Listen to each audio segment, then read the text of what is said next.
Friends, good evening. সবাই কেমন আছো? আশা করি ভালো আছো। আমি মেয়ের জন্য একটা টিফিন করছি। আটার মধ্যে তোমার সব ভেজিটেবল দিয়েছি। অনিয়ন, আজকে তো অনিয়ন খাবো, অনিয়ন দিয়েছি, ক্যারোট, ধনেপাতা, একটু লঙ্কা, অল্প মিষ্টির মধ্যে তোমার মিশ্রি দিয়েছি, মেয়ে যেটা খায় মিশ্রি, চিনিটা দেওয়া হয় না মেয়েকে বেশি, আর হলো লবণ দিয়েছি। এটাতে মেয়েকে একটা পাতলা রোল টাইপের বানিয়ে দেব। মেয়ে আটা খাওয়া ভালো, তো ময়দাটা বিশেষত ভালো না বলে ময়দাটা অ্যাভয়েড করছি।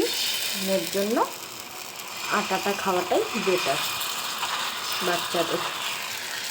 মেয়ে আবার একটু ঝাল খায়, তাই একটু চিনিটা দিই। মেয়ের সাথে সাথে ধরো আমারও হয়ে যায়,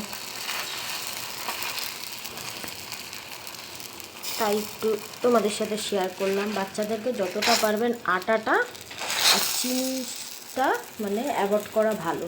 আমি যেরকম তাল মিশ্রিটা দিই, মেয়েটা একদম মিষ্টি ছাড়া তো বাচ্চাটা খেতে পারে না, কিন্তু তাল মিশ্রিটা ঠিক আছে। আর হলো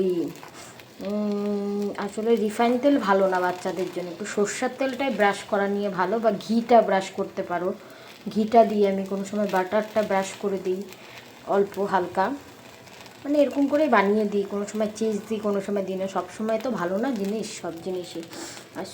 আর ওটাই অল্প লবণ দিই, বেশি লবণ তো বাচ্চাদের খেতে হয় না।